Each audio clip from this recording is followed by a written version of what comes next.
بالله من شرور أنفسنا من يهده الله فلا مضل له ومن يضلله فلا هادي له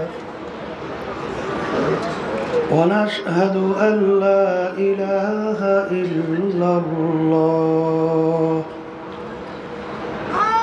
وحده لا شريك له ونشهد أن محمدا عبده ورسوله أما بعد فأعوذ بالله من الشيطان الرجيم بسم الله الرحمن الرحيم يا أيها الذين آمنوا صلوا عليه وسلموا تسليما اللهم صل على سيدنا ونبينا شفيعنا وحبيبنا ومولانا محمد صلى الله عليه وعلى آله وأصحابه وبارك وسلم اللهم صل على سيدنا ونبينا شفيعنا وحبيبنا ومولانا محمد صلى الله عليه وعلى آله وأصحابه وبارك وسلم اللهم صل على سيدنا ونبينا شفيعنا وحبيبنا ومولانا محمد صلى الله عليه وعلى آله وأصحابه وبارك وسلم أعوذ بالله من الشيطان الرجيم بسم الله الرحمن الرحيم قل إن صلاتي ونسكي ومحياي ومماتي لله رب العالمين صدق الله العلي العظيم وقال رسول الله صلى الله عليه وسلم إنما الأعمال بالنيات وإنما لامرئ ما نوى فمن كانت هجرته إلى الله ورسوله فهجرته إلى الله ورسوله ومن كانت هجرته إلى الدنيا أو امرأة يتزوجها فهجرته إلى ما هاجر إليه صدق الله العلي العظيم শুকরিয়া আদায় করতেছি মহান রব্বুল আলামিনের দরবারে। রব্বুল আলামিন ফিতনা ফাসাদের যুগ, গত অগ্রহায়ণ মাসের মাহফিলের পরে ফাল্গুনের মাহফিল, আল্লাহ রব্বুল আলামিন আমাদেরকে আসার তৌফিক দান করছেন।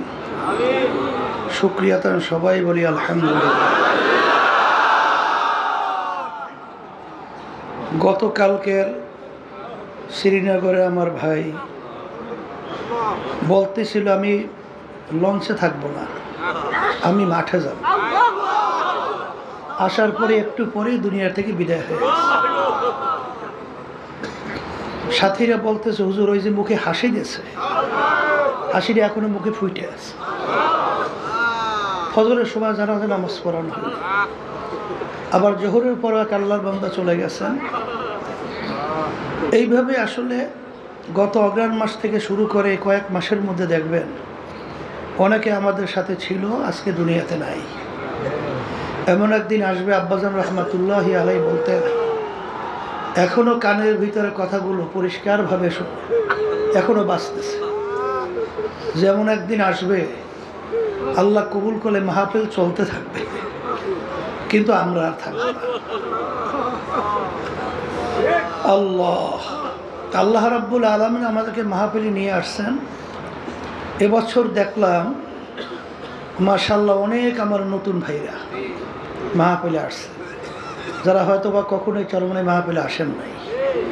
এবং যুবকদের সংখ্যা দেখলাম মাশাআল্লাহ অনেক, আলহামদুলিল্লাহ। যারা নতুন আসছেন এবং পুরানো যারা আসছেন,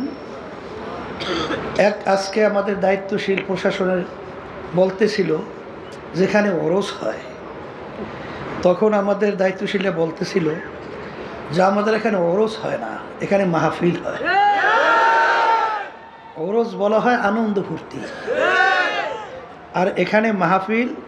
এখানে আমরা আনন্দ ফুর্তির জন্য এই প্রতিষ্ঠান আল্লাহর কুতুবেরা প্রতিষ্ঠিত করে যান।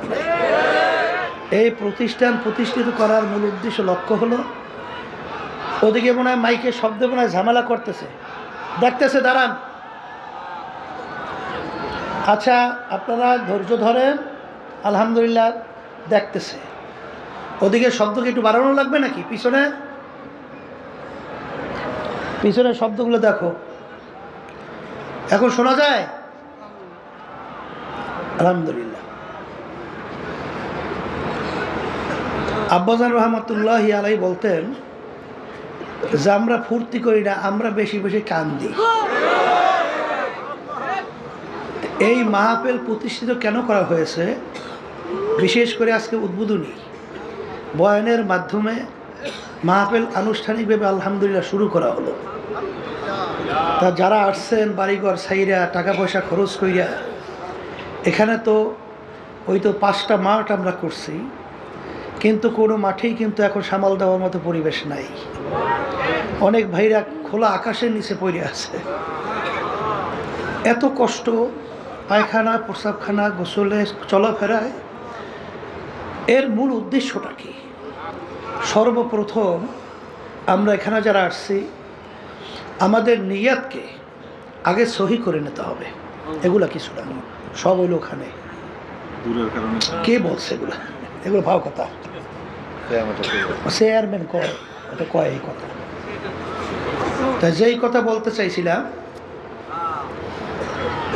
যে আমরা এখানে যারা আসছি, সর্বপ্রথম আমাদের নিয়াতকে ঠিক করে নিতে হবে।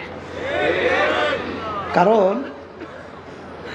আপনারা সবসময় শুনে থাকেন আব্বাজান রহমতুল্লাহি আলাইহি এই হাদিস শরীফ প্রতি উদ্বোধনী বয়ানেই তেলাওয়াত করতেন।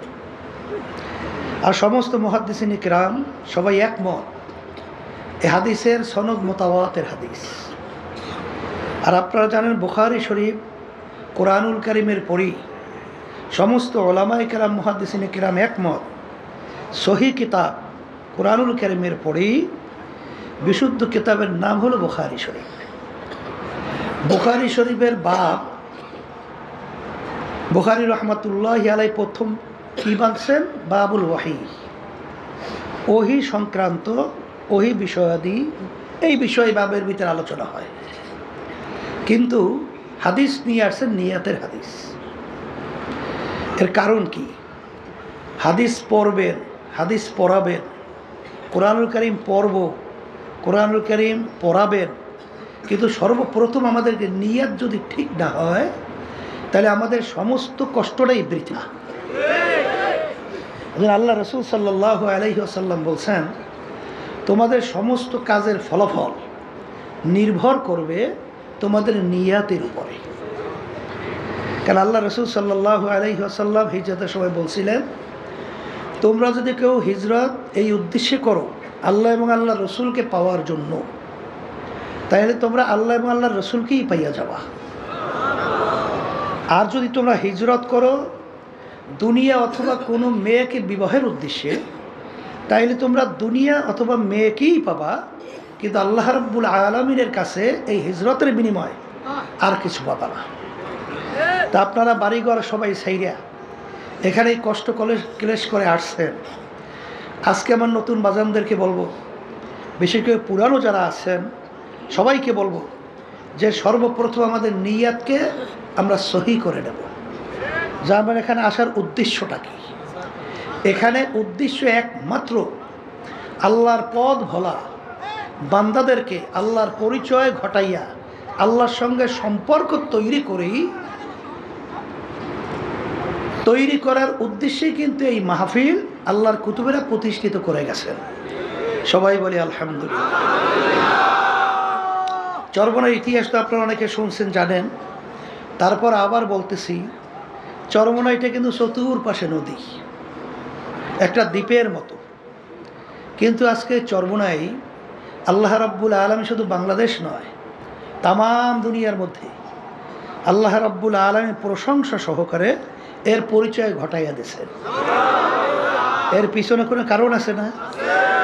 এর পিছনে কারণ হলো এই মাটিতে আল্লাহ রাব্বুল আলামিন এমন কিছু তার খাস বান্দাদেরকে আল্লাহ পাঠাইছেন, তাদের ইখলাসের বাদাউলাত এবং তাদের প্রতি আল্লাহর খাস মেহেরবানি রহমতের নজর থাকায় আজকে এই চরমোনাইকে সর্বত্র প্রশংসা সহকারে আল্লাহ রাব্বুল আলামিন পরিচয় করাইয়া দিয়েছে।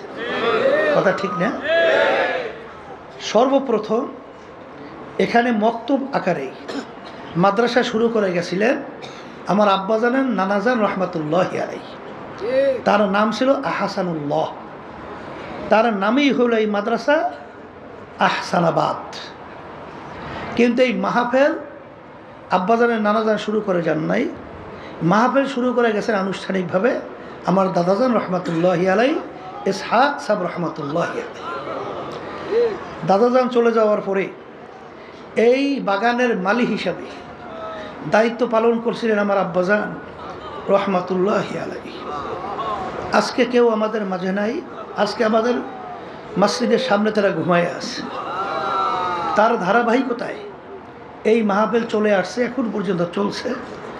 আমরা যারা খাদিমিন আছি আমরাও চেষ্টা করতেছি যে আল্লাহ রাব্বুল আলামিন আমাদেরকে ইখলাস নিয়া আমাদের শায়েখদের নকশ কদমে এবং পুরা দিনের উপরে থাইকা কার্যক্রম পরিচালনা করার জন্যে আল্লাহর ফজলে চেষ্টা করতেছি। আপনাদের দোয়া এবং সহযোগিতায় আল্লাহ রাব্বুল আলামিন প্রতিষ্ঠান চালাইতেছে। এখন কথা হলো যে আমরা এখানে যারা আসছি অন্যজনের কোনো নিয়াত থেকে থাকে, কারণ দেখা যায় এই বাংলাদেশের ভিতরে অনেক কিন্তু পীর মুরিদি অনেক দরবার আছে। সেখানে যদি আপনি জিজ্ঞাসা করেন ভাই আসছো কেন, তখন বলবে ভাই আমি বড় বিপদ মুসিবতের মধ্যে আছি। দেখি ওখানে অনেক মানুষ জমা হয়, তাদের খেয়াল অনুযায়ী ওখানে অনেক আল্লাহর ওলিরা আছে, তাদের সঙ্গে যাওয়ার পরে তাদের সঙ্গে একসঙ্গে হাত উঠে দোয়া করার পরে হয়তো আমার এই মাকসাদটা পুরো হতে পারে। আমি অসুস্থ, আমার বিভিন্ন ব্যবসা বাণিজ্যের সমস্যা, আমি বিভিন্ন মামলা মোকদ্দমার ভিতরে জর্জরিত, বিভিন্ন ধরনের সমস্যার ভিতরে দুনিয়া আছি। যে ওখানে যাওয়ার পরে দেখি আমার এগুলো ভালো হয় কিনা। আবার যদি কাউকে জিজ্ঞাসা করেন এখানে আসছে কেন, তখন বলবেন আমি গরিব মানুষ, দেখি এখানে আসার পরে দেখি আমি ধনী হইতে পারি কিনা। এরকম ধনী হওয়ার উদ্দেশ্যে, দুনিয়ার কোনো লক্ষ্য উদ্দেশ্যে অর্জনের, কেউ মেম্বার হওয়ার জন্যে অনেক চেয়ারম্যানরা আসেন, যে দেখি চরমোনাই তো অনেক তো মুহিদ্দিন মুজাহিদ আছে, যে ওখানে যাওয়ার পরে দেখি যে আমি তাদের সমর্থনে চেয়ারম্যান হতে পারি কিনা, মেম্বার হতে পারি কিনা, বা অমুক বিভিন্ন দুনিয়ার যে উদ্দেশ্য। আমি প্রথম অবস্থায় উদ্বোধনী বয়ানে আপনাদেরকে অনুরোধ করব, এরকম যদি কেউ নিয়তে এসে থাকেন আল্লাহর হস্তে আপনারা নিয়তকে পরিবর্তন করেন। এখানে আমরা আসার মূল একমাত্র উদ্দেশ্য হলো আল্লাহ রাব্বুল আলামিনের সঙ্গে সম্পর্ক তৈরি করা, আল্লাহর খাস বন্ধ হওয়া, আল্লাহর খাস অলি হইয়া এখান থেকে যেন আমরা বিদায় হতে পারি। এই নিয়তে যদি আল্লাহর ফজলে আমরা বসতে পারি, নিয়ত অনুযায়ী আল্লাহ রাব্বুল আলামিন বরকত দান করবে। কথা ঠিক না?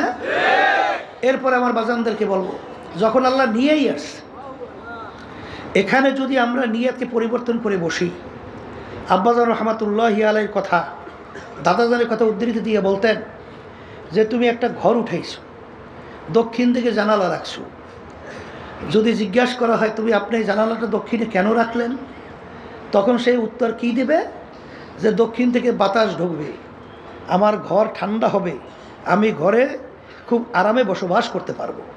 দাদাজান রহমাতুল্লাহ আলাইহি বলতেন যে না, তোমার নিয়তকে পরিবর্তন করো, যে আমি জানালা রাখছি এর জন্যে ঘর যদি অন্ধকার হয় আমি জানালা খুলব, ঘরের ভিতরে আলো ঢুকবে, আলোতে আমি কোরআনুল কারীম তেলাওয়াত করব, আমি দ্বীনি কিতাব পড়াশোনা করব। আবার অনেক সময় রাস্তার পাশে আল্লাহ ওয়ালারা যখন রাস্তা থেকে যাবে তাদের চেহারা মুবারক দেখব। এরকম নেক নিয়াতে যদি তুমি জানালা রাখতে পারো, তোমার কি বাতাস বন্ধ হবে? বাতাস তো ঠিক ঠিক নিয়ম অনুযায়ী ঢুকতেই থাকবে, কিন্তু তোমার এই নিয়াতের কারণে যতদিন জানালা থাকবে ততদিন তোমার সব আমল নামায় জমা হতে থাকবে, শুধুমাত্র একটু নিয়াতের পরিবর্তনের কারণে। যারা এখানে আসছেন, যদি আপনাদের দুনিয়ার কোনো উদ্দেশ্যও থাকে, আপনার নিয়াতকে পরিবর্তন করেন, নিয়াত পরিবর্তন করে বসে। কারণ আল্লাহ রাব্বুল আলামিন বান্দাবান্দির যে প্রয়োজন, আল্লাহ রাব্বুল আলামিন সেটা বাস্তবায়নের জন্য আল্লাহ রাব্বুল আলামিন জিম্মা নেয় নাই, রেজেকের জিম্মা আল্লাহ নেয় নাই, না নেয় নাই। আপনার আমার চেষ্টা, দায়িত্ব হালাল উপায়ে চেষ্টা করা। বরকত দেওয়ার মালিক কে? এর পরেও যদি পরিবর্তন এই নিয়তের কেউ না করেন, কিন্তু আল্লাহ রাব্বুল আলামিন বলছেন তো, মান কানা ইউরিদু হারসাদ দুনিয়া নুক্তিহি মিনহা, আমার কাছে যদি তোমরা কেউ দুনিয়া চাও, আমি তাকে দুনিয়া দিয়ে দেব। দুনিয়া যদি চাও, দুনিয়া কি দিয়া দিব, কিন্তু ওয়ালাইসা লাহু ফিল আখিরাতি মিন খালাক, কিন্তু তুমি দুনিয়া চাইলে দুনিয়া পাবা, কিন্তু কিয়ামতের ময়দানে এর বিনিময়ে তোমরা আর কিছু পাবা না।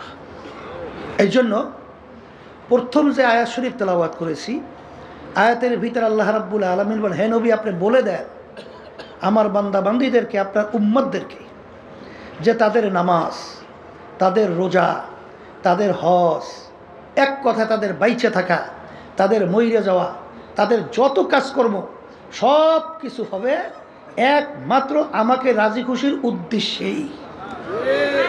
কার রাজি খুশির উদ্দেশ্যে? আল্লাহ রাব্বুল আলামিনের রাজি খুশির উদ্দেশ্যে যদি আমাদের নামাজ, রোজা সহ সমস্ত কার্যক্রম হয়, তাইলে সেখানে দেখবেন যে আপনার প্রতিটা পদক্ষেপ, প্রতিটা কথা, প্রতিটা হারাকা সাকানাতের মধ্যে আল্লাহ রাব্বুল আলামিন অন্তরের ভিতরে একটা প্রশান্তি দান করবে। আর দুনিয়ার যত মুআমালাত এবং যাহা কিছু প্রয়োজন আল্লাহ রাব্বুল আলামিন তার জিম্মায় আমাদের জন্য ব্যবস্থা করবেন। কারণ মাল্লাহুল মাওলা আলাহুল, যেই বন্দাবান্দি আল্লাহর উপর সফর্দ করে চলতে থাকে, সেই বন্দাবান্দির এই বস, ভালো করে বস, সেই বন্দাবান্দির জন্য আল্লাহ রাব্বুল আলামিন নিজে জিম্মাদার হয়। তা আল্লাহ যদি আপনার আমার জিম্মাদার হয়, তাহলে আপনার আমার এত চিন্তা কিসের? এই কথা ঠিক কিনা? এরপরে আমার ভাইদেরকে বলবো, এবং চতুর্দিকে যে আমার মা বোনরা পর্দা আলে শুনতেছেন, শোনেন, দুনিয়া এবং আখেরাত দুইটা মামলা। দুনিয়ার মামলায় যদি কেউ 5 বারও ঠকে, আবার কিন্তু চেষ্টা করলে জিতবার আশা করা যায়। কিন্তু আখেরাতের যে মামলা, এই মামলায় যদি খোদা না কাছে একবার কেউ ঠইয়া বসে, দ্বিতীয়বার আপিলের সুযোগ আছে? মুখ খুলে বলেন আছে? আজকে দুনিয়ার ভিতরে দেখবেন ম্যাজিস্ট্রেট কোর্টে যদি কেউ ঠগে, আবার জজ করে সুযোগ আছে না আপিলে? জজ করে ঠকলে হাইকোর্ট, সেখানে ঠকলে সুপ্রিম কোর্ট সিঙ্গেল বেঞ্চ, সেখানে ঠকলে সুপ্রিম কোর্ট ফুল বেঞ্চ, সেখানে ঠকলে প্রেসিডেন্ট কোর্ট, এরপরে আন্তর্জাতিক কোর্ট, অনেক ধাপ ভাই ধাপ, অনেক সুযোগ আপিলের দুনিয়াবি আছে না নাই? কিন্তু আপনার আমার সামনে যে আখেরাতের 5টা মামলা, মৌতের মামলা, কবরের মামলা, কিয়ামতের ময়দানের মামলা, মিজান পুলসিরাতের মামলা, এই মামলা যদি খোদা না খাস্তা একবার যদি কেউ ঠই গিয়ে বসে, আর দ্বিতীয়বার আপিলের সুযোগ আছে? আর আছে? এই জন্য আমার বাজানদেরকে বলবো, আমরা দুনিয়াতে আসছি কেন, আল্লাহ রাব্বুল আলামিন আমাদেরকে পাঠাইছেন কেন, এই ব্যাপারগুলো আমাদের জানতে হবে। আল্লাহ রাব্বুল আলামিন বলেন, ওয়ালাকাদ কাররামনা বানি আদম, যত মাখলুকাত আমি সৃষ্টি করেছি এর ভিতরে সর্বশ্রেষ্ঠ সম্মানিত করে আমি মানুষকে সৃষ্টি করেছি। সবাই বলি আলহামদুলিল্লাহ। কিন্তু আমরা মানুষ সৃষ্টির সেরা, কিন্তু আল্লাহ রাব্বুল আলামিন তো অন্য এতে বলছেন, এক শ্রেণীর মানুষ তাদেরকে আমি চক্ষু দান করছিলাম, আমার কুদরত দেখা আমার উপরে ঈমান আনবে, আমার হুকুম অনুযায়ী চলবে, কিন্তু ওদের এই কুদরতে আমার চক্ষু থাকা সত্ত্বেও ওরা দেখাও আমার কুদরত দেখে না। ওদেরকে আমি কান দান করছিলাম, আমার কুদরত নবীদের থেকে, পয়গাম্বরদের থেকে, রসুলদের থেকে, হক্কানি ওলামায়ে কেরামদের থেকে দাওয়াত পাওয়ার পরেও, কোরআনুল কারীমের আয়াত তেলাওয়াতের পরেও, হাদিস শোনার পরেও তারপরে ওরা শুইনাও যেন শোনে না। ওদেরকে আমি দেন দাল করছিলাম বোঝার জন্যে, ওরা বুঝাও বোঝে না। উলাইকা কাল আনআম, এই মানুষগুলো চতুষ্পায় জানোয়ার মতো। এরপরে আল্লাহ বলেন বাল হুম আদল, এক শ্রেণীর মানুষ তার চেয়েও খারাপ। অন্য আয়াতে বললেন শাররুল বারিয়া, এক শ্রেণীর মানুষগুলো সব থাকার পরেও ওদের কার্যক্রমটা কুত্তা শিয়াল শুয়ারের চেয়েও খারাপ। ওরা বুঝাও, বলেন বুঝাও, দেখাও, শুইনাও, চলে না। এই মানুষগুলো চতুষ্পায় জানোয়ারের চেয়েও খারাপ। এখন আমার বাজানদেরকে বলবো, আমরা এখানে যারা আসছি সবাই আমরা ইমানদার না? আল্লাহকে বিশ্বাস করি না? কথা বলে না? আখেরাতকে বিশ্বাস করি না? আল্লাহ রসুলের উপরে ইমান আনছি না? তা যেহেতু ইমান আনছি, আল্লাহকে বিশ্বাস করি, পরকালকে বিশ্বাস করি। আল্লাহ রসুল সাল্লাল্লাহু আলাইহি ওয়াসাল্লাম দুনিয়ার ব্যাপারে বলেন, দুনিয়াটা কেমন? আর দুনিয়া জিফাতুন ওয়া তালিবুহা কিলাব। হে আমার উম্মতেরা, দুনিয়াটা হলো একটা মরগের মতো, মুর্দা। এর পিছনে যারা পড়বে এরা হইল দুনিয়ার কুকুরের দল। যেমন পানির ভিতর থেকে মরগ ভাসে, ওর পিছনে কোনো মানুষের দল দৌড়ায়? ওর পিছনে কুকুরের দল দৌড়ায়। কখন মরগ নদীর কিনারা আসবে আর সেইরা ভাইরা খাবে। ঠিক দুনিয়াটা হলো একটা মরগের মতো, এর পিছনে যারা পড়বে আখেরাতের স্থায়ী জিন্দেগি যারা ধ্বংস করবে তারা হলো দুনিয়ার কুকুরের দলের মতো। এইটা হলো আল্লাহ রসুলের কথা। তাহলে ইমানদার দুনিয়া সম্পর্কে আমাদের এই আস্থা বিশ্বাস এইভাবে জন্মাতে হবে। কথা বলেন, কথা ঠিক কিনা?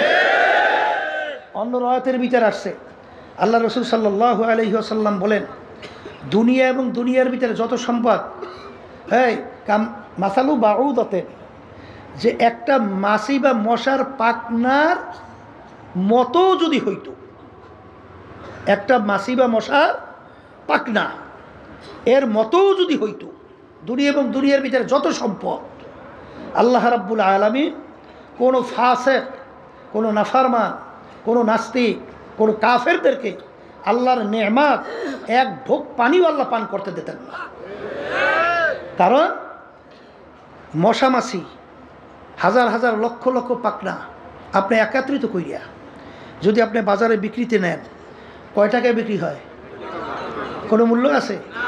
এর কোনো মূল্য নাই।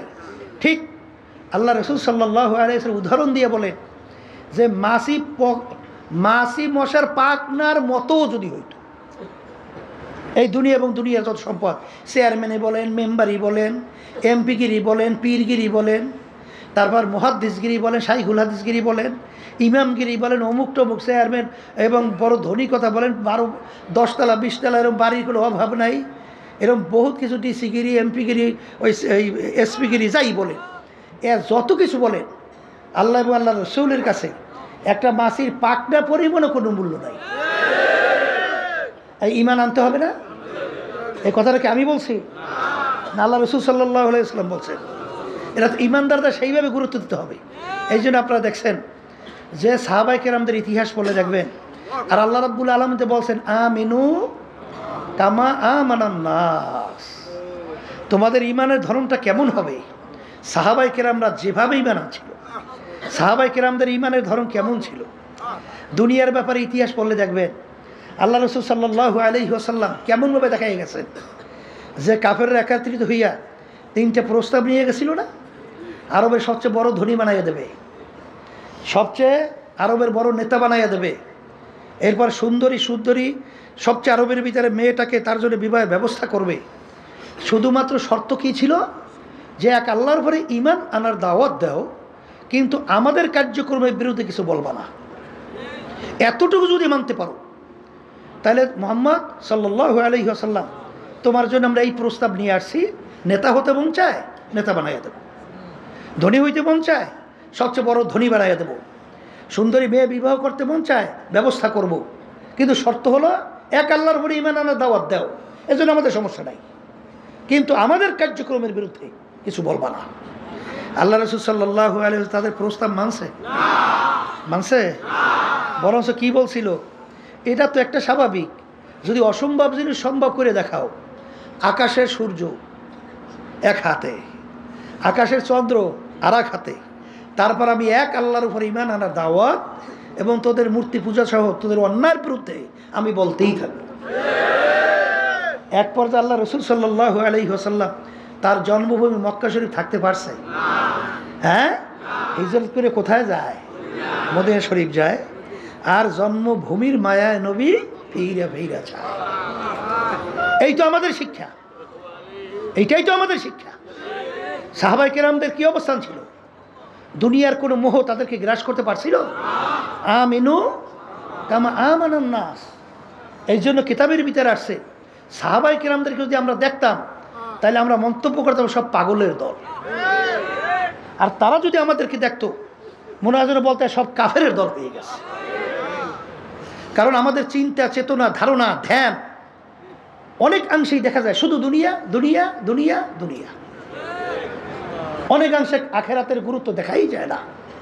এই জন্য চরমনাই মাহফিল একমাত্র প্রতিষ্ঠার উদ্দেশ্য হলো এখানে আল্লাহ রাব্বুল আলামিনের সঙ্গে সম্পর্ক তৈরি করা এবং দুনিয়া এবং আখেরাতের অবস্থানটা বোঝা এবং সেই অনুযায়ী জীবনকে পরিচালনা করিয়া আল্লাহর খাস বান্দা হইয়া, আল্লাহর খাস ওলি হইয়া এখান থেকে যেন আমরা যাইতে পারি, এই তৌফিক যেন আল্লাহ আমাদেরকে দান করে।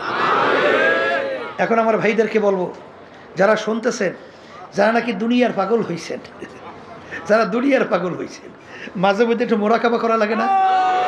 একটু চিন্তা করা লাগে না? আসতে কয় কি চিন্তা করা লাগে না? লাগে না? যেই দুনিয়ার পাগল হইছে, এই দুনিয়া সম্পর্কে মাঝে মাঝে একটু নিরিবিলি, একটু চক্ষু বন্ধ করিয়া একটু চিন্তা করে দুনিয়াটা কি। হ্যাঁ, এই জন্য কোন এক আল্লাহ ওলি বলছিলেন, মস্তে আশেক মস্তে মাশুক বাদশাহ মালে মাস্ত পীরে মস্তে জিরে মস্তে শায়েখে দর আসরারে মাস্ত। দুনিয়ার ভিতরে যত মানুষ বিচারণ করে সবই তো পাগলের দল। কেউ বা টাকা পয়সা বেশি কামাইয়ের জন্য পাগল, কেউ বা পীর হওয়ার জন্য পাগল, কেউ বা মুফতি হওয়ার জন্য পাগল, কেউ বা মুহাদ্দিস হওয়ার জন্য পাগল, কেউ বা শাইখুল হাদিস হওয়ার জন্য পাগল, কেউ বা খতিব হওয়ার জন্য পাগল, কেউ বা মেম্বার হওয়ার জন্য পাগল, কেউ বা চেয়ারম্যান এমপি মিনিস্টার হওয়ার জন্য পাগল, কেউ বা জমিদার অমুক টমুক সমুক সভাপতি সেক্রেটারি হওয়ার জন্য পাগল।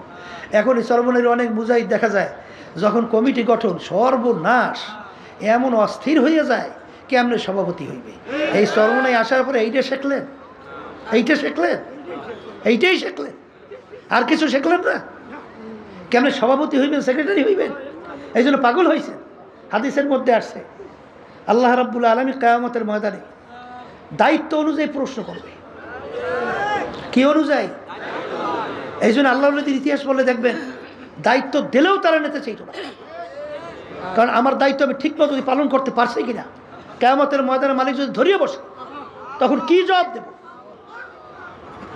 আল্লাহ রাসূল সাল্লাল্লাহু আলাইহি ওয়াসাল্লাম আপনারা জানেন যে বিদায় হজের ভাষণে তিনি বলছিলেন, সাহাবারা তোমরা সাক্ষী থাকো আমি আমার দায়িত্ব পালন করতে পারছি কিনা, তোমরা সাক্ষী থাকো। আল্লাহ রাসূল সাল্লাল্লাহু আলাইহি ওয়াসাল্লাম পারছেন, আপনার দায়িত্ব আপনি পালন করছেন, তোমরা সাক্ষী থাকো। আর অস্থির হয়ে গেছেন দায়িত্ব নেওয়ার জন্যে। আল্লাহ যদি কবুল করে দায়িত্ব অটোমেটিক আসবে, আর সেখানে খাদিম হিসেবে চেষ্টা করবেন দায়িত্ব পালন করার জন্য। আর সেখানে পাগল হয়ে গেছেন, আমার সভাপতি বলবে, সেক্রেটারি বলবে, এটা নফস খুশি হইবে, শয়তান খুশি হয়। এর জন্য আমি আমার বাজানদেরকে বলবো, এই বিভিন্ন ঝামেলা সারা দেশের মধ্যে খালি সভাপতি সেক্রেটারি অমুক টমুক সবুক কেমনে হইবে যেন পাগল হয়ে গেছে। এই চরমনে আসার পরে এইটা আল্লাহর কুতুবে করে শিখাইছে, আমরা এইটা শিখাই। কুল ইন্না সালাতি ওয়া নুসুকি ওয়া মাহইয়ায়া ওয়া মামাতি লিল্লাহি রাব্বিল আলামিন। আমার নামাজ, আমার রোজা, আমার ইবাদত, আমার বাইসে থাকা মইরা যাওয়া, আমার চেয়ারম্যানগিরি করা, আমার মেম্বারগিরি, আমার পীরগিরি করা, আমার মুফতিগিরি, আমার মুহাদ্দিসগিরি, আমার সভাপতি সেক্রেটারি, সব কিছু কার রাজি খুশির জন্যে? সবাই মুখ খুলে আল্লাহর রাজি খুশির জন্যে। আল্লাহ আপনি আমার জন্য, আমাদের সবার জন্য কবুল করে নেন।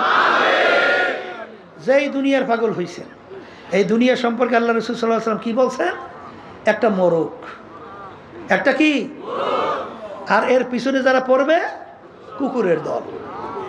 আর অন্য হাদিসে কি শুনছিলেন, যদি একটা মাছি মশার পাকনার পরিমাণও মূল্য হইতো আল্লাহর কাছে, কোনো দুনিয়াদারদেরকে এক ঢোক পানিও আল্লাহ নেয়ামত পান করতে দিতেন না। এটা ঈমান আনা লাগবে না? কথা বলে না? কি লাগবে কি লাগবে না? এই জন্য যারা নাকি দুনিয়ার পাগল হইছেন, একদিন কিন্তু পাগলামি শেষ, শেষ কি না? এই দুনিয়ার ভিতরে বহুত বাদশাহ, ফেরাউনের ইতিহাস, সাদ্দাদের ইতিহাস, নমরুদের ইতিহাস, বড় বড় অনেক নেতাদের ইতিহাস, নেত্রীদের ইতিহাস কি দেখছেন? এখন দিয়ে সব মাটির তলে পড়িয়ে আছে। ওই কোনো শব্দ আছে? আর মাতুকবাড়ি সর্দারি কিছু আছে?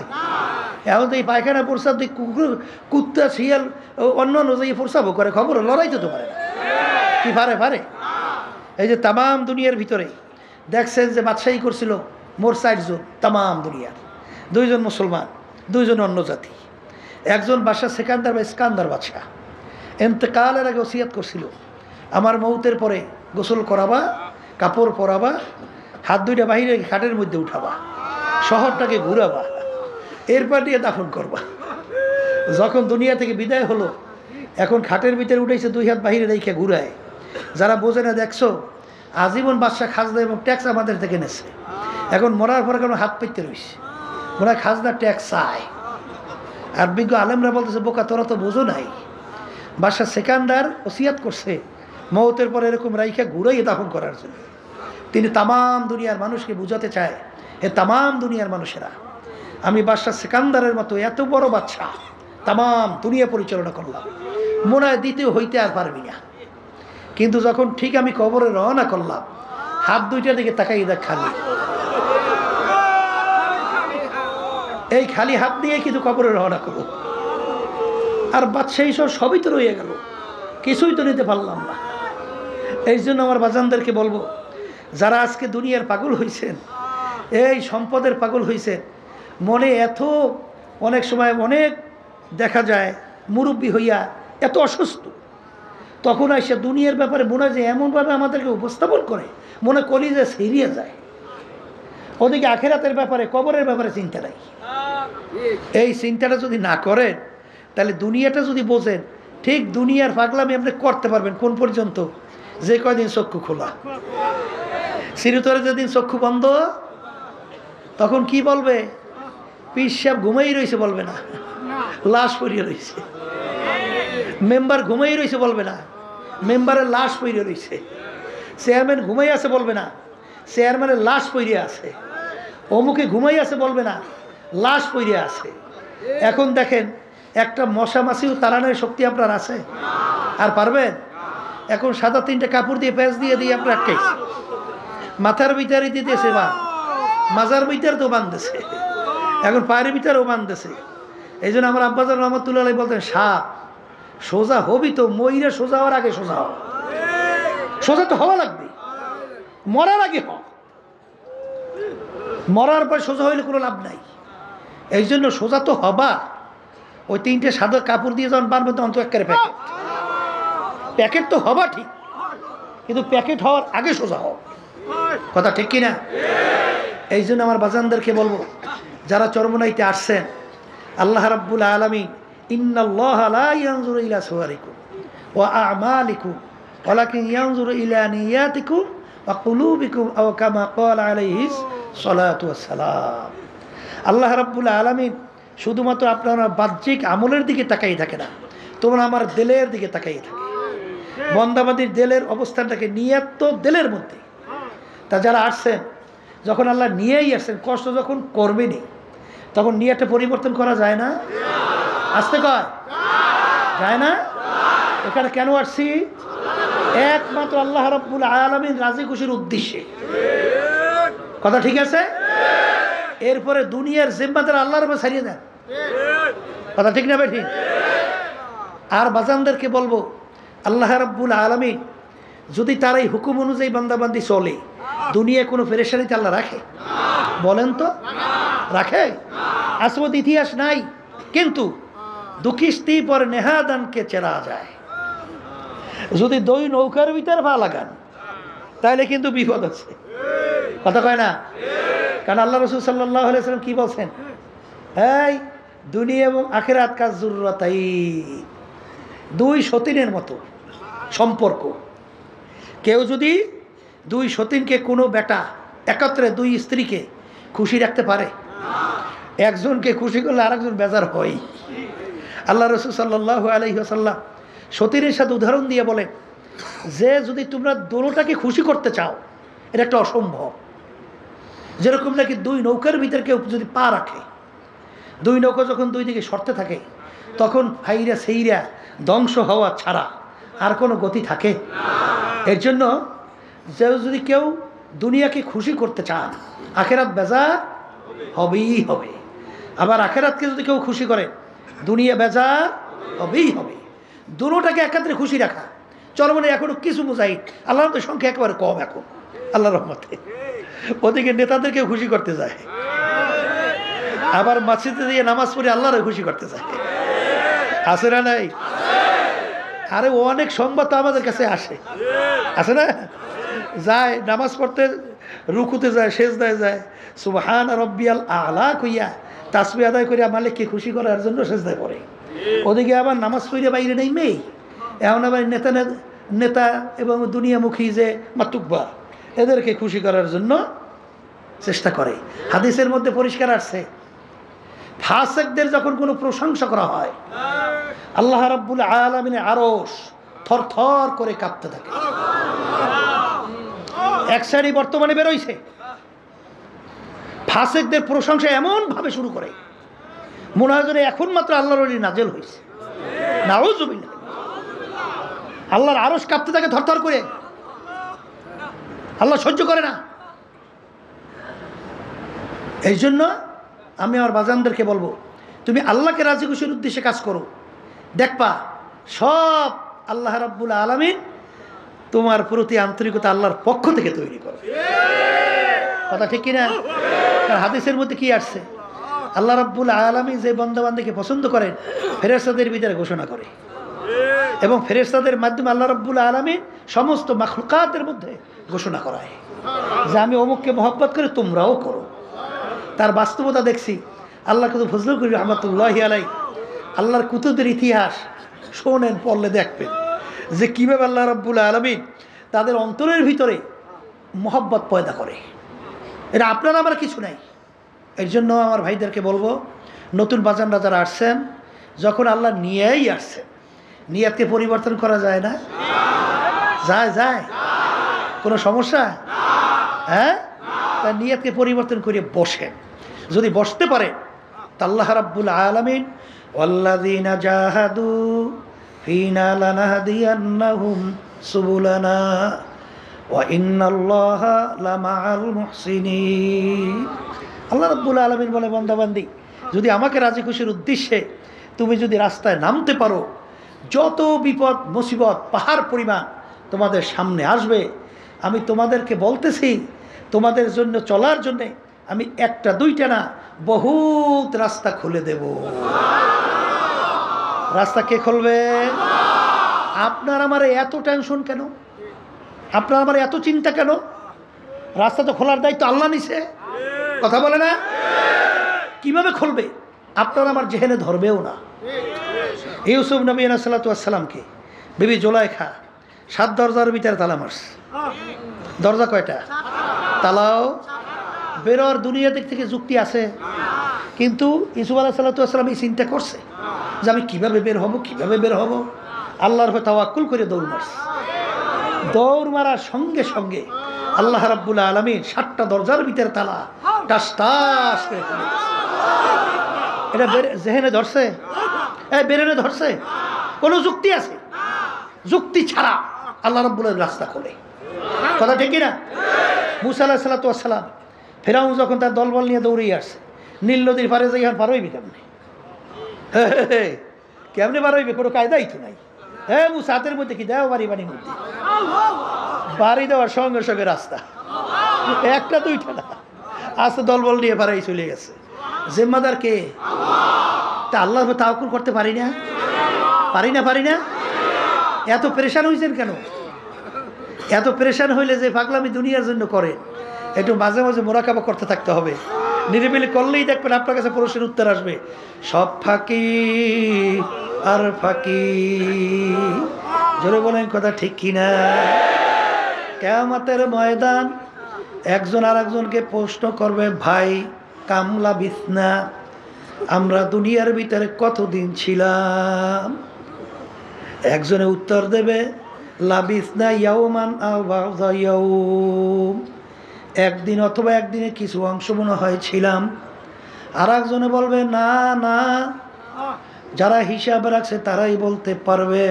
ফাস আলিল আদি, আমার তো মনে হয় ঘরের এক দরজার থেকে ঢুকছিলাম, অন্য দরওয়াজা থেকে বের হয়ে আসলাম, ঢুকলাম বের হইলাম, এতটুকু তো আমার কাছে দুনিয়ার মনে হইল। এই আল্লাহর বান্দারা, পর্দা আলে মা বোনেরা, একটু মাঝে মাঝে একটু মুরাকাবা না করলে সে মানুষের মধ্যেই পড়ে না। কারণ আসলে আমরা দুনিয়াতে কেন আসলাম, আল্লাহ আমাদেরকে কেন পাঠাইলেন, আমরা ছিলাম কোথায়, আছি কোথায়? এই আরে বসাই দাঁড়া, তোমরা কি করো, যারা ছয় বসাই দিয়ে, আমরা ছিলাম কোথায়, আছি কোথায়, রওনা করব কোথায়? দুনিয়া কিন্তু ক্ষণস্থায়ী, দুনিয়া দেখতে না দেখতে শেষ হয়ে যায়। আর আখেরাতের জিন্দেগি শুরু হবে, আর কোনো দিন শেষ নাই।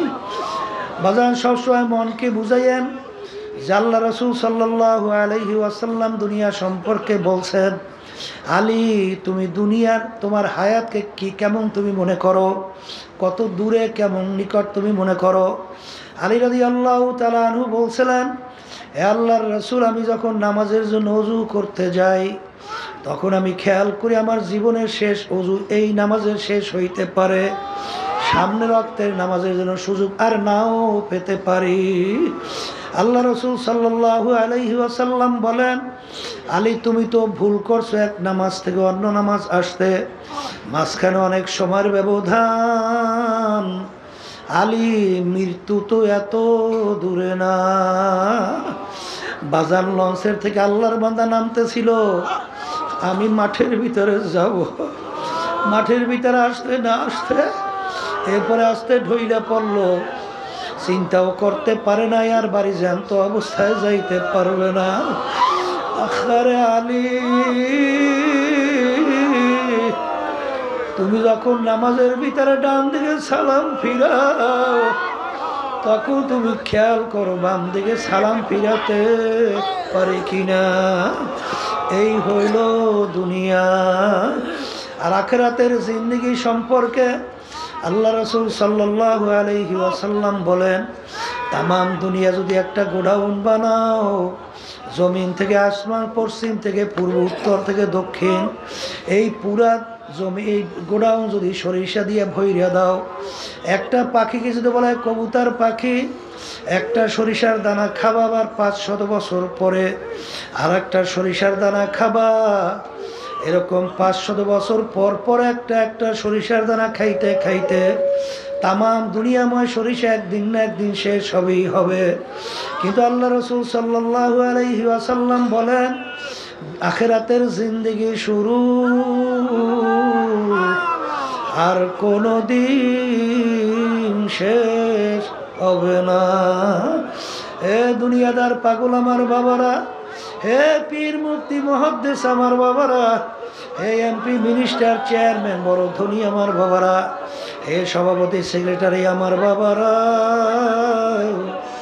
দুনিয়া কিন্তু শান্তির জায়গা না। আর দুনিয়া দারুল মেহনে ওয়াল বালা, দুনিয়াটা হলো কষ্ট ক্লেশের জায়গা, বালা মুসিবতের জায়গা। এই ঠান্ডাই গরম, এই রোগ ব্যাধির কোনো শেষ নাই, শত্রু মিত্রুর কোনো অভাব নাই। এই ছেলে কথা শোনে না, মেয়েরা কথা মানে না, স্ত্রী কথা শোনে না, স্বামীরা কথা শোনে না। বাজান রোগ ব্যাধির কোনো শেষ নাই, শত্রু মিত্রুর কোনো শেষ নাই। এরকম করতে করতে করতে করতে একটু আয়নার সামনে চেহারার দিকে তাকাও, দেখো কাঁচা দাড়িগুলা পাইকা সাদা হয়ে গেল, দাঁতগুলা পইরা গেল। আখারে আগে ল্যাংট হইয়া দৌড়াদৌড়ি করলাম, এখন লোকজনে বলে বুড়া মেয়া। আখারে মুরব্বী আসছে। অনেক সময় নামাজের কাতারে পিছনে দাঁড় হইলে আপনি মুরব্বী মানুষ কেন পিছনে তার হয়েছেন, সামনে আসেন। বাজানটাই না সামনে দিয়া দেয়।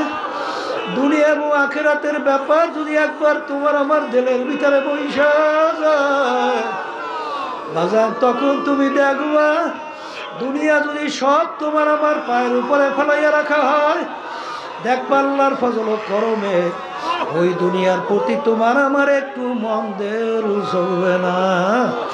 এই জন্য আল্লাহর ওলিদের ইতিহাস পড়লে দেখবেন, সাহাবায়ে কেরামদের ইতিহাস পড়লে দেখবেন, আল্লাহ নবী সাল্লাল্লাহু আলাইহি ওয়াসাল্লাম বলে আর দুনিয়া জিফাতু ওয়া তালিবুহা কিলাব। হে আমার উম্মতেরা, দুনিয়ার একটা মরক, এর পিছনে যারা পড়বে আখিরাতের স্থায়ী জিন্দেগি ধ্বংস করবে, তারা হইল কুকুরের দল। এ আল্লাহর বান্দারা, পর্দা আলে মা বোনেরা, এত প্রেশান কি দরকার? যদি আমার মালিকের উপরে তাওয়াক্কুলের মতো তাওয়াক্কুল করতে পারো, আমার মাওলাই বান্দা বান্দির জন্য যথেষ্ট হইয়া যাবে। আল্লাহর বান্দারা, পর্দালে মা বোনেরা, আমার মালিক তোমাকে আমাকে চরমনাইয়ের ময়দানে নিয়ে আসছেন। বাজান ধীর স্থির ভাবে বসো। উদউনি আস্তাজিব লাকুম। আমার মালিক বলে, বান্দা বান্দি তুই আমাকে ডাক, তুই আমাকে ডাক দেতে দেরি, তোর ডাকে সারা দিতে আমি দেরি করব।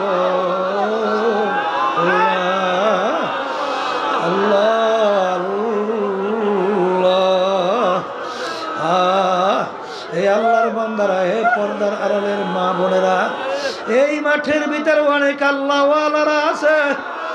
বাজার তাদের নজর যদি আল্লাহর ফজলে তোমার আমার প্রতি একটু লাইগা যায়, ওয়াকুনু মা'আস সাদিকিন। সোহবতে সালেহ তোরা সালেহ কুনা।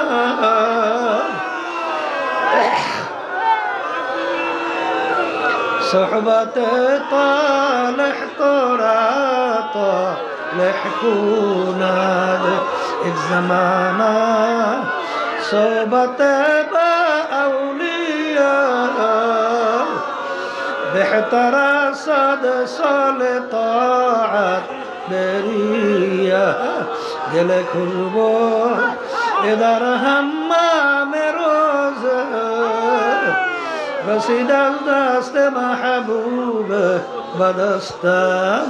সৎসঙ্গে সর্ববাস, অসৎ সঙ্গে সর্বনাশ। অনেক প্রমাণ এই মাঠের মধ্যে আছে।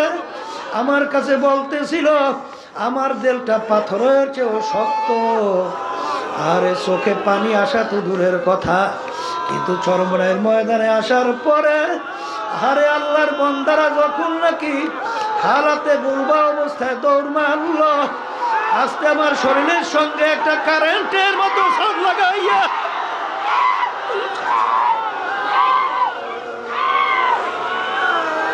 যখন সইরা গেল, এরপরেই দেখি আমার দিলটা মোমের মতো নরম হইয়া গেল। এরপরে দেখি এত চেষ্টা করি চোখে পানি থামানো যায় না। আখারে দিলের মধ্যে এমন একটা নিয়ত মালিক তৈরি কইরা দিল। আরে এখন দেখি দিলটা ছিল 24 ঘন্টা দুনিয়ামুখী, এখন আল্লাহর ফজল ও করমে দিলটা হয়ে গেল আল্লাহ মুখী। এই জন্য আমার ভাইদেরকে বলবো, তাড়াহুড়া কইরো না, পেরেশানি কইরো না। যখন আল্লাহ নিয়ে আসছে কষ্ট করে 3 দিন, সোয়া 3 দিন, 3.5 দিন পর্যন্ত থাকো বাজার, কষ্ট তো হবেই। কিন্তু হাদিসের ভিতরে আসছে যে ইবাদতের ভিতরে কষ্ট যত বেশি তার সওয়াবও তত বেশি। বাজার একটা কাটার গুতাও যদি মোমেন বান্দা বান্দির লাগে, এর মাধ্যমে বান্দা বান্দির গুনাহ মাফ হয়ে যায়। আর বাজার একটা বিষয়, আরে মাঠে তো জায়গা আল্লাহর বান্দারা অনেকেই পায় নাই। আল্লাহ রাব্বুল আলামিন মুসলমানদের চরিত্র বলছেন, ওয়ায়ুসিরুনা আলা আনফুসিহিম ওয়ালাউ কানা বিহিম খাসাসা। মুসলমানদের চরিত্র হবে নিজের স্বার্থের চেয়ে আমার অন্য ভাইয়ের স্বার্থের অগ্রাধিকার দেওয়া। বাজান এই ঘটনা বাজান সারে নজরুল জানবেন। ইয়ারমুকের যুদ্ধের মধ্যে আবু জহম রাদিয়াল্লাহু তাআলা আনহু বলেন, আমার স্বাস্থ্য ভাই যুদ্ধের ময়দানে আহত অবস্থায় পড়ে আছে। আমি তার কাছে পানি পান করবে কাছে যখন নিয়ে গেলাম, যখন তিনি পানি পান করবেন এমন সময় দূর থেকে আর এক আল্লাহর বান্দা আহত অবস্থায় পড়ে আছে। তিনি হঠাৎ ডাক দিয়ে উঠল, পানি। তখন আমার স্বাস্থ্য ভাই পানি পান না কইরা তিনি বলতেছেন, আমার চেয়ে আমার ভাইয়ের পানির বেশি প্রয়োজন, তার কাছে নিয়ে যাব। তিনি আর পানি পান করেন নাই। যখন তার কাছে নিয়ে গেল, তিনি যখন পানি পান করবেন, দূর থেকে আর এক আল্লাহর বান্দা আহত অবস্থায় পড়ে আছে। তিনি বললে উঠলো, পানি। তখন সে বলতেছে, আমার চেয়ে আমার ভাইয়ের পানির বেশি প্রয়োজন, তার কাছে নিয়ে যাও। যখন তৃতীয় আল্লাহর বান্দার কাছে গেল, যাইয়া দেখে আল্লাহর বান্দার দুনিয়াতে নাই।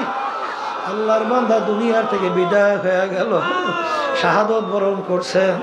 দৌড়ে দ্বিতীয় আল্লাহর বান্দার কাছে আসলো, দেখে তিনিও দুনিয়ার মধ্যে নাই। দৌড়ে আসলো চাচতো ভাইয়ের কাছে, আইসা দেখে তিনিও দুনিয়াতে নাই, তিনিও শাহাদত বরণ করছেন। ইন্তেকালের আগে পানির কত প্রয়োজন, তারপরও নিজের চেয়ে তার ভাইয়ের স্বার্থের অগ্রাধিকার দেওয়া, এইটা হলো মুসলমানদের চরিত্র। বাজার এখানে তো আসছি, কতই বা কষ্ট হবে, আমার ভাইয়ের কষ্ট হয় কি না এটাও তো তোমার আমার চরিত্র নজরে রাখা লাগবে। বাজান পায়খানা প্রস্রাবে অজুতে রাস্তাঘাটে চলায়, খবরদার আমার ভাই যেন কোনো কষ্ট না হয়। আল্লাহর ফজলে চরমুনার মুজাহিদের মধ্যে আল্লাহ রাব্বুল আলামিন কিছুটা হইল এই গুণ আল্লাহ দান করছে। আমাদের কাছে অনেক সময় প্রশাসনের লোকরা বলে, হুজুর এত বড় মাহফিল কিভাবে কন্ট্রোল হয়? হুজুর আমাদের তো বুঝে আসে না। তখন বলেন, আল্লাহর খাস মেহেরবানি, আল্লাহ রাব্বুল আলামিন কন্ট্রোল করেন। কারণ এখানে মুজাহিদ ভাইরা মনে করে আমার ভাই সে আমার ভাইয়ের অগ্রাধিকার বেশি স্বার্থের দেব। এই মন থাকার কারণেই প্রত্যেকে নিজে দায়িত্বশীল হয়ে যায়, তখন আর কোনো ঝামেলা তৈরি হয় না। বাজান দুনিয়া হুব্বু দুনিয়ার আসুকুল্লি খতিয়াতিন, সমস্ত গুনার মূলই হলো দুনিয়া, দুনিয়ার মোহ। যখন নাকি দুনিয়া তার কাছে বাজান একটা মরগের মতো মনে হবে, তখন কিন্তু বাজান তার কাছে এই ধরনের আচরণ আর প্রকাশ পাবে না। আসলে দুনিয়ার ভিতরে আমাদের আসার কারণ আখিরাতকে কামাই করার জন্যে। বাজান দুনিয়ার ভিতরে আল্লাহ রাসূল সাল্লাল্লাহু আলাইহি ওয়াসাল্লাম বলেন, তোমার জিন্দেগিটা কেমন থাকবে যেরকম রাস্তার পথি মুসাফির রাস্তার ভিতরে চলে, দেখবেন সামানাদি মুসাফিরের হালাত কি থাকে, তার লক্ষ্য গন্তব্য অন্যটা। ঠিক আমরাও দুনিয়ার ভিতরে মুসাফিরের হালাতে চলতেছি, আমাদের গন্তব্য হলো বেহেশত। এই দুনিয়ার মুসাফির হালাতের মধ্যে যদি কেউ সব কিছু মনে কইরা দুনিয়াকে ওইভাবে গুরুত্ব দাও, বাজান তারা কিন্তু খসরাত দুনিয়া ওয়াল আখিরা, দুনিয়াতেও ক্ষতিগ্রস্ত হবা, আখিরাতেও ক্ষতিগ্রস্ত হবা। বাজান 3 দিন সোয়া 3 দিন পর্যন্ত এখানে অনেক হক্কানি উলামায়ে কেরাম তাদের পবিত্র জবান থেকে দ্বীনের আলোচনা করতে থাকবে। খবরদার বেহুদা সময় নষ্ট করবেন না। বাজার সময় তো যাবি, সময় তো কারো জন্য থাকবে না। আবার 2-3 দিন পরে এই মাহফিলও থাকবে না। বাজান নেকের পাল্লা ভারী কর, গুনার পাল্লা হালকা কর, প্রতিটা মুহূর্তে জেকেরে ফেকেরে থাকো। রাস্তার ভিতরে চলো, জবানে মাওলার জিকির করতে থাকো, দিলের ভিতরে মাওলার খেয়াল পয়দা করো, পায়খানা প্রস্রাবখানা সর্বত্র চলবা সুন্নাত তরিকায় চলো। কারণ বাজান মোমেন কখনো বোকা হইতে পারবে না, মোমেন এক গর্তের ভিতরে দুইবার পাছার খাবে না। কারণ কিতে আমাদের একবারে যখন মালিক নিয়ে আসছেন, ক্ষেত্র যখন পাইয়া গেছি, তার নেকের পাল্লা কেন ভারী করবো না? সুযোগ তো আল্লাহ দিয়েই বসছে, মন চাইলে এখানে গুনাহ করার পরিবেশও নাই। যেহেতু আল্লাহ নিয়েই আসছেন, 5 ওয়াক্ত খবরদার এত বড় জামাত যেন না ছোটে, আগে থেকে আমরা প্রস্তুত হইয়া থাকবো। যদি আল্লাহর ফজল ও করমে তুমি আর আমি এই অবস্থায় চলতে পারি, তা আল্লাহ রাব্বুল আলামিন বলছেন, মাল্লাহুল মাওলা ফালাহুল কুল। বান্দা বান্দি যদি আমার উপর তাওয়াক্কুলের মতো তাওয়াক্কুল করতে পারে, ওই বান্দা বান্দি যা প্রয়োজন আমি মাওলাই যথেষ্ট। এই জন্য আমার বাজানদেরকে বলবো, খবরদার নূতন যেই বাজানরা আসছেন, বাজান মন তো অনেক কিছু চায়, কিন্তু পীর মুরিদির মূল উদ্দেশ্য কোনটা? হিম্মত বলন্দ খুলুসিয়াত ভিতরে পয়দা, অমুকে পারে আমি কেন পারবো না? বাজান আরাম তো শরীরে চাবি, আরামও দেব, সবই ঠিক আছে, কিন্তু বাজান ইবাদতের ভিতরে আমার সময়টা একটু বেশি কাটানো লাগবে। এই নিয়তে যদি আমরা চলতে পারি, আল্লাহ রাব্বুল আলামিন বরকত দান করবে। বাজান মাহফিল শুরু হলো, আমি আপনাদের জন্য দোয়া করি, দোয়া চাই আল্লাহ যেন আমাদেরকে তার খাঁটি ওলি না বানায়া, আমাদের এখান থেকে কাউকে যেন মাহরুম ফেরত না দেয়। আর আমার মালিক তো তোমার আমার দিকে রহমতের নজরে তাকায়, তোমার আমার দিলের দিকে তাকায়। যদি করুণ দৃষ্টিতে করুণ সুরে এবং দিলটাকে ভাঙ্গা, আনা ইনদামু কাসরাতিল কুলুব, হাদিসে কুদসির ভিতরে আসছে, বান্দা বান্দি আমি ভাঙ্গা দিলের কাছে থাকি।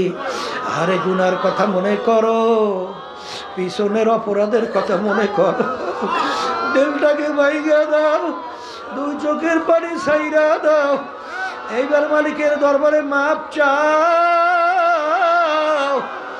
যদি মালিকের দরবারে মাপ চাওয়ার মতো চাইতে পারো, পাহাড় পরিমাণ গুনাহ আমার মালিক মুহূর্তের ভিতরে মাপ কইরা তোমার আমার গুনাহকে নেকের দ্বারা পরিবর্তন কইরা দিবে।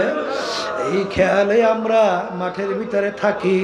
আল্লাহুম্মা আমিন।